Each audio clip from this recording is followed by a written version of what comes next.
one thing I read in the book that I'd never heard before was the cholesterol myth, that Yeah. lowering cholesterol was once thought to be bad for you. When Oh was yeah. that? I didn't, that one escaped me. Where was that from? Not that long ago. Not that long ago. I mean, a lot of the people involved in this, quote unquote controversy are still alive. So like we were debating this well up into the 80s, 1980s. I mean, statins, the medications that are sort of ubiquitous now, were really only introduced to the public in the 1990s. Prior to that, one of the reasons why people were very lukewarm about treating cholesterol is that none of the medications worked that well, to be quite frank with you. So if we Wait a were minute, wait a having minute. this So conversation, clarify. So it wasn't that having low cholesterol was thought to be bad. It's that taking the drugs that lowered it was thought to be bad. so that's part of it. So there were a few theories about that, but yeah, I mean, it was there were some people who thought that low cholesterol was bad for you, like your brain wouldn't have the building blocks it needed to function and build up new cells. But a lot of it too was that the medications had a lot of side effects. And so a lot of people said, and so there was this one headline from The Atlantic, which may or may not be in the book. It hasn't really been decided yet, but there's this, well, it's in the book. I just don't know if we can get the picture, but it's this great picture. It was the cover of The Atlantic from, oh, I can't remember the date now. I think it's 1989, but basically it was the cholesterol myth, and it was the subtitle was lowering your cholesterol is almost impossible through diet, potentially dangerous with medications.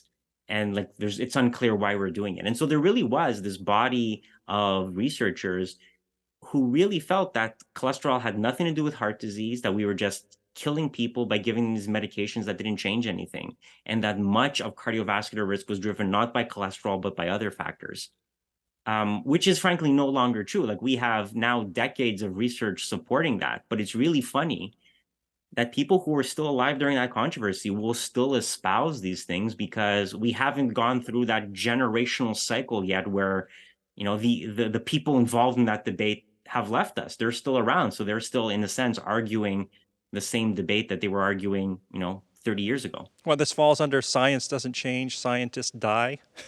Well, yeah. So there's a Max. I think it's Max Planck, right? The formal quote is a very long one. Science does not evolve by the changing of ideas. It's that the old guard eventually dies off. So it's a very long quote, but then it's sometimes pithily shortened to science advances one funeral at a time. Oh, I hadn't heard that Uh, one. yeah.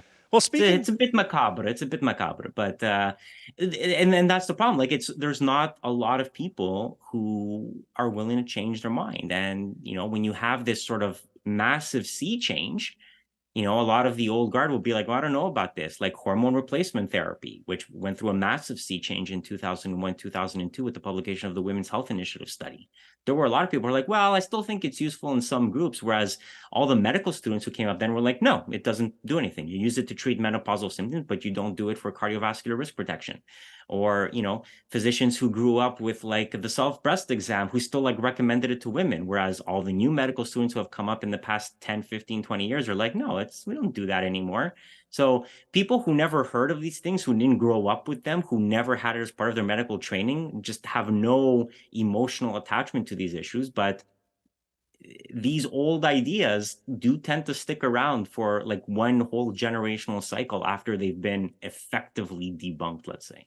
yeah, and that's when most doctors were men, probably. So we never did get a recommendation for a self-prostate exam, which is a good thing. No, that's right. That would also be logistically very, very complicated. But then also, just to parry off of that, even the digital rectal exam, which was very, very common for checking your prostate, it's now felt, I think, by most people that it's not really that useful because if you think about it, all you're doing is checking the posterior surface of the prostate. You can't feel the anterior surface at all.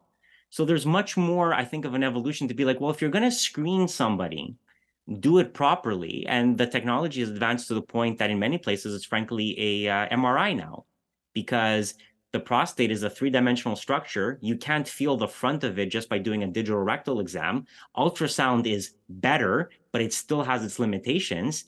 And we've gotten to the point to like MRI. Now, a lot of people would be like, oh, that's excessive. That's a lot of money. And you're like, yeah, but it is better.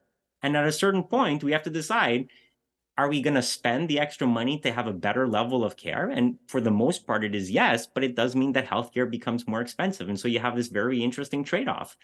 And like it, and as with food, there is no right or wrong answer. It's a question of benefits and debits. And the debit is more cost, more complicated. Like having an MRI is a fairly complicated procedure if you've ever had one. Like it's an ordeal, but it is better because it allows you to visualize the entire organ in a 3D space. And you're seeing the same sort of thing with mammograms, whereas traditional mammograms are good, less good in young women. And I think there's a growing realization that MRIs are better, but they are just a lot more expensive. And so it's trying to find a way to reconcile that increased cost with what is, truthfully, improved performance metrics. Speaking of how science advances, kind of leaves me right where I wanted to be, because I think this came up in the book. I did read the whole thing, but I know you've mentioned it before, and it's something I think about a lot, is that I think it was in the book, and that's that there really isn't that much interest in being the person that does the second study to confirm an original study, or even the third person. But I always ask, isn't that really the most important part? Because one study could be due to randomness, but if you do another 2 or 3, that will eliminate, well, it won't eliminate, but it's less likely to be due to randomness. So isn't the confirmation actually more important than the original study?